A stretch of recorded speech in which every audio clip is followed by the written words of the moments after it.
네, 여러분 두 번째 주제는 바로 속도입니다. 저는 이 속도를 운의 마찰력을 줄이는 기술이라고 생각합니다. 굉장히 많이 듣는 말이 하나 있습니다. 인생은 속도가 아니라 방향이다. 자, 이 말을 다들 좋아하시는 것 같아요. 저도 좋아하고 맞다고 생각합니다. 근데 어떤 부분에서는 저는 이 말이 틀렸다고 생각합니다. 무슨 말이냐면 인생은 속도가 아니라 방향이 맞습니다. 근데 거기에 하나가 더 붙어야 됩니다. 방향이 분명해야 속도가 붙기 때문이죠. 한 동생이 저한테 상담을 하더라고요. 자기가 3년 동안 열심히 무언가를 하고 있는데 성장을 못하고 있더래요. 그래서 제가 그 친구한테 물어봤습니다. 아 그래? 저도 그 친구 열심히 사는 거 알고 있었거든요. 어떤 하루를 보내고 있는지 얘기 좀 해줄래?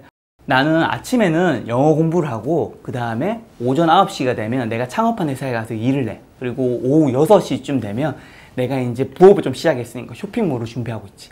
그리고 나는 주말에는 인간관계를 포기할 수 없기 때문에 내 주변 지인들과 남자친구도 만나. 커피를 너무 좋아하기 때문에 커피 바리스타 자격증을 취득하려고 그 강좌를 듣고 있고, 일주일에 2번 정도는 요가나 헬스장에 다녀서 요가도 하고 헬스도 하면서 내 몸을 좀 단련시키려고 하고 있어. 그리고 저녁 시간에는 중국어와 영어를 하면서 내가 이제 뭐 쇼핑몰을 하든 창업을 하든 뭔가 글로벌로 뭔가 무역으로 나가기 위해서 준비를 하고 있어. 근데 나는 왜 성장하지 않을까라고 하더라고요. 저는 이 친구 말을 들으면서 이런 생각이 들더라고요. 너무 많은 걸 하고 있는데? 만약에 여러분이 천재라면 이 모든 걸 하셔도 돼요. 왜냐면 천재는 정말 극히 제한된 시간만 주어져도 모든 걸 할 수가 있거든요. 근데 우리 대부분은 천재가 아니라 평범하고요. 저도 평범하고요. 오히려 평범보다 못한 분들도 있습니다. 근데 이렇게 많은 것들을 올라운드 플레이어로 한다면 어떻게 될까요? 제가 그 친구한테 말해줬습니다. 나라면 나머지 많은 것들을 줄일 것 같아. 우리가 이 모든 걸 할 수가 없어. 너가 지금 만약에 가장 중요하다고 생각하는 게 딱 4가지로 영어, 창업, 그 다음에 쇼핑몰, 부업, 그 다음에 인간관계라면 난 그 4가지만 할 것 같아. 왜냐면 그 4가지만 잘하는 것도 사실 시간이 부족하거든. 그리고 더 나아가서 내가 정말로 하나를 잘하고자 한다면 나는 만약에 그게 창업이라면 창업 하나만 할 것 같아 라고 이야기를 했습니다. 실제로 제 주변에 창업으로서 성공하신 분들도 꽤 있는데 그분들은 다른 것들을 할 시간조차 없어요. 자, 왜일까요? 8가지. 할 수 있으면 좋습니다. 근데 왜 한 길만을 걷는 사람이 성공할 확률이 높은지 제가 말씀드릴게요. 그 중고등학교 때 물리 시간에 배웠습니다. 속도가 붙다 보면 가속도가 붙죠. 근데 가속도가 붙었다는 건 속도가 더 빨라졌다라는 겁니다. 이렇게 가다가 빨라져요. 근데 내가 지금 다른 방향으로 뭔가를 해야 되는 거죠. 내가 만약에 창업으로 가다가 갑자기 영어를 해야 돼요. 그럼 이 속도 갑자기 이렇게 하다가 이렇게 갈 수 있나요? 없습니다. 창업으로 가다가 영어로 가려면 이렇게 꺾어야 됩니다. 잠시 멈춰야 되는 거죠. 왜냐? 완전히 다른 분야니까요. 그러니까 그 친구가 했던 거는 영어로 가다가 창업을 갔다가 부업을 갔다가 인간관계를 갔다가 커피로 갔다가 요가를 갔다가 헬스를 갔다가 중국을 갔다가 어쩌면 그 처음에 처음에 시작한 점에서 그렇게 많이 못 나갈 수 있었다는 거죠. 왜냐? 내가 가속도가 붙을 때쯤에 나의 그 뭔가 여러 가지를 하고 싶어 하는 목표와 욕심들이 그 가속도를 다 꺾어버렸거든요. 이렇게 한쪽에만 더 몰입해야 되는 이유는 따로 있습니다. 뭐냐면 누군가는요, 이 8가지 중에서 한두 가지만 하시는 분들이 있거든요. 내가 만약에 똑같은 능력을 쳐볼게요. 다른 친구랑. 나는 8가지를 하고 있어요. 그 친구는 2가지를 하고 있습니다. 그럼 그 친구와 겹치는 2가지가 있을 거예요. 그럼 누가 이길까요? 이 취미생활이라면 우리가 여러 가지 해도 상관이 없어요. 왜냐? 취미라는 건 여러분 누군가 경쟁하는 게 아니라 내가 좋아하고 내가 만족하면 되는 거예요. 근데 사회에서의 돈을 번다든가 성공이라든가 성취는 어쨌든 상대적인 것들이 좀 적용이 되잖아요. 내가 만약에 8가지를 하고 있다면 상대방이 1가지를 하고 있다면 부딪혔을 때 나는 질 수밖에 없는 거죠. 그래서 내 노력이 오히려 8가지 했는 노력이 다 사라질 수도 있다는 얘기를 좀 드리는 거예요.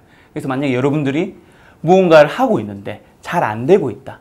그럼 혹시 내가 너무 많은데 시간을 허비하고 있는가를 한번 생각해 보셔야 돼요. 당신이 어떤 하루를 보내고 있는지 한번 적어보는 거죠. 오늘 한 일들을 막 적어보는 거예요. 그리고 그 한 일 중에서 여러분의 목표와 관련돼서 했는 것들, 그러니까 여기서 목표란 건 여러분이 올해 꼭 반드시 이뤄야 될 목표, 뭐 한두 가지 있잖아요. 그것과 관계될 것들은 뭐가 있는지, 만약에 그것과 관계없는 것들은 나머지는 최대한 줄여야 된다는 거. 왜냐? 너무 많은 목표는요, 여러분이 절대 이룰 수가 없습니다. 왜냐하면 여러분의 시간과 여러분이 재화, 에너지는 제한이 있습니다. 이거 나머지를 버려야지 우리가 부스트업을 밟아서 여러분들이 뭐 좋은 대학에 가든 여러분이 취업을 잘하든 뭐 책을 내든 이런 목표들을 이룰 수 있다는 거 전 꼭 말씀드리고 싶고요. 자, 이제 속도. 내가 다른 것들을 버렸어요. 내가 8가지 중에 이제 김 작가의 말을 듣고 한 2가지를 버렸습니다. 그럼 이제 이 2가지를 더 빠르게 할 수 있는 방법도 좀 중요하잖아요.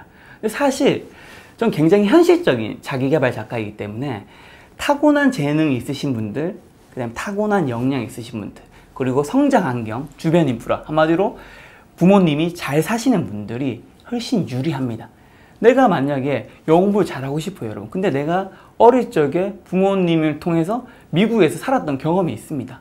그리고 부모님이 돈이 많으세요. 그래서 고액 가해도 시키고 주변에 외국인 친구들도 많아요.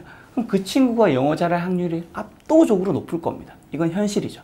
이런 거는 우리가 어떻게 할 수 없는 거잖아요. 그렇다면 우리가 그들을 따라잡을 수 있는 방법을 연구를 해야 되는 거죠. 그건 바로 우리 시간의 효율성을 높이는 거예요. 이분들은 재능과 역량과 돈과 인프라로 이분들의 1시간은 남들의 5시간처럼 효율성 있게 높이고 있는 거거든요. 그렇다면 나는 내 속도를 높이는 게 필요하다는 거죠. 저는 그게 바로 구조화라고 생각합니다. 내 시간을 구조화를 얼마나 시키냐에 따라서 여러분들도 조건이 훨씬 좋은 분들보다 잘 될 수 있다는 거죠. 이 모델은 제가 어디서 가져왔냐면요. 바로 아마존의 창립자 제프 베조스가 플라이 힐이라는 모델을 만든 적이 있어요. 아마존의 성장은 이 4가지에 달려있다는 거예요. 첫 번째는 판매자 수를 늘려야 한다. 두 번째는 제품 가짓수를 늘려야 한다. 세 번째는 방문한 고객 경험을 좋게 만들어야 한다. 네 번째는 방문자 수를 늘려야 한다. 이 4가지가 잘 구성이 되어 있고 선순환이 되면 아마존은 성장한다라는 거예요. 굉장히 너무 심플하죠. 그러니까 고객 지향주의인 아마존의 가치관이 드러나는 모델이라고 할 수 있습니다. 근데 저는 이걸 보면서 든 생각이 아마존이라는 회사는 사실 세계에서 지금 시가총액이 10위 안에 드는 가장 큰 회사 중 하나인데 이 회사의 성장조차 이 큰 4가지 구조화로 만들어낼 수 있구나 생각이 든 거예요. 그럼 이거를 아마존의 성장이 아니라 나의 성장으로 가져온다면 좀 어떻게 할까? 그리고 내가 지금 유튜브를 하고 있는데 유튜브의 성장으로 가져온다면 좀 어떻게 하면 좋을까라고 생각을 해봤어요. 저는 그래서 유튜브 채널이 성장하는 6가지 기준을 한번 정해봤어요. 처음에 기획을 하고요, 섭외를 하고요, 촬영을 하고요, 편집을 하고, 업로드를 하고, 평가를 하는 거. 이게 전부구나. 아마존에서도 이 4가지의 성장을 더 빠르게 하기 위해서 낮은 비용 구조를 만들고요, 낮은 가격을 만들기 위해서 더 많은 상품을 공급하고 그 다음에 물류센터를 지었거든요.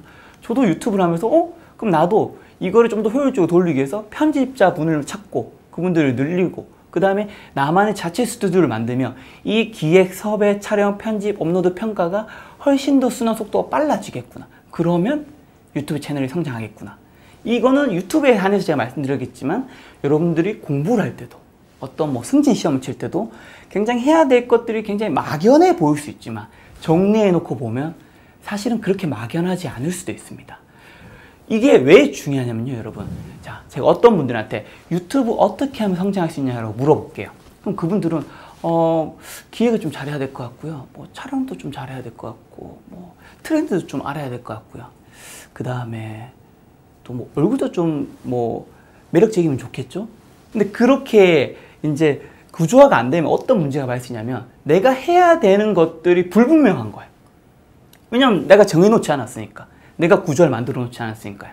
근데 내가 해야 될 것들을 저 같은 경우 지금 6단계로 정한 거잖아요. 여러분들도 5단계로 정할 수도 있고요, 3단계로 정할 수도 있고 10단계로 정할 수 있어요.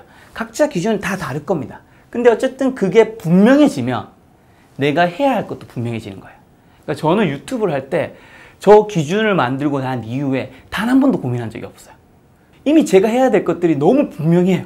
그리고 이게 분명하다 보니까 어떤 좋은 점이 있냐면 내가 지금 뭘 잘하고 있는지도 분명합니다. 당연히 내가 뭐가 부족한지도 잘 알 수 있는 거죠. 그렇게 하면 잘하고 있는 건 계속 그냥 잘하면 되고요, 내가 부족한 거는 채워나가면 되고요. 예를 들면 저 같은 경우 인터뷰 채널이니까 기획, 섭외, 촬영, 편집, 업로드, 평가에서 제일 뭐가 중요한지도 바로 알게 되었죠. 바로 섭외.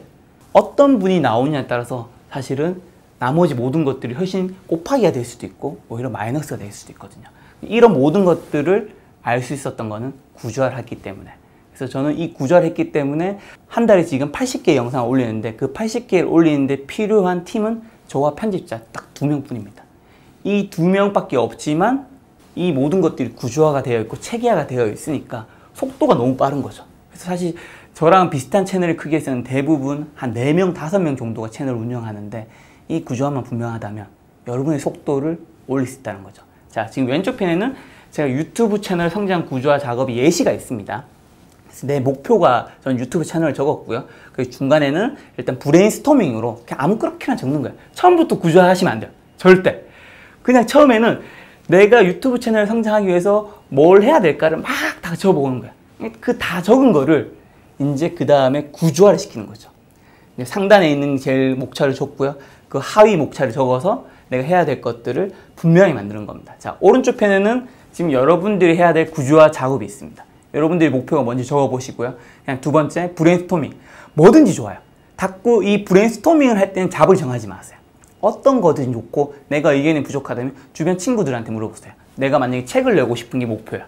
근데 그 브레인스토밍으로 그러면 뭐 나올 수 있는 게 책을 많이 보는 거, 그 다음에 뭐 많은 사람 인터뷰하는 거, 그 다음에 일기를 쓰는 거, 뭐 강좌를 듣는 거, 여기까지 적은데 내 의견이 없는 거예요.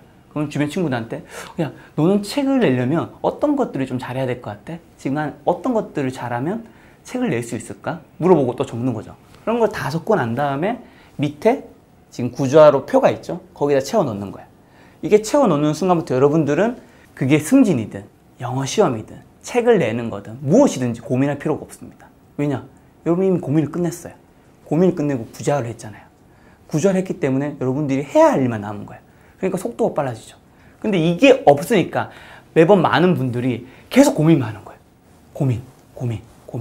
사실 이 고민의 시간은 처음에는 의미가 있지만 나중에 가면 약간 늪이거든요. 사실 별 의미 없는 고민도 너무 많잖아요. 그래서 저는 이 고민의 시간을 최대한 처음에 빨리 하고 깊게 하고 끝내고 그 다음번에는 여러분이 해야 할 일 리스트를 만들어서 구조화를 하고 그것을 도전한다면 여러분의 목표가 무엇이든지 여러분의 속도를 높여서 이룰 수 있다고 생각을 합니다. 두 가지 질문을 던지겠습니다. 첫 번째, 불필요한 시간을 어떻게 줄일 것인가? 여러분 인생에서 불필요한 시간. 아까 전에 한 친구는 8가지 목표가 있었죠. 근데 너무 많은 목표가 있기 때문에 그 모든 걸 다 할 수가 없죠. 이거에 속도가 나려면 이 목표 외의 것들을 좀 저는 줄여야 한다고 이야기를 드렸습니다. 자, 그럼 남은 게 한두 개예요. 이 남은 한두 개를 더 빠르게 하려면 그걸 할 수 있는 구조화를 만들어야 한다. 그래서 구조화는 어떻게 만들 것인가? 이 두 가지 질문만 여러분 인생에 던져보고 아까 제가 드린 노트를 한번 적어보신다면 여러분 인생의 성공 속도, 성장 속도는 훨씬 더 빨라질 거라고 생각합니다.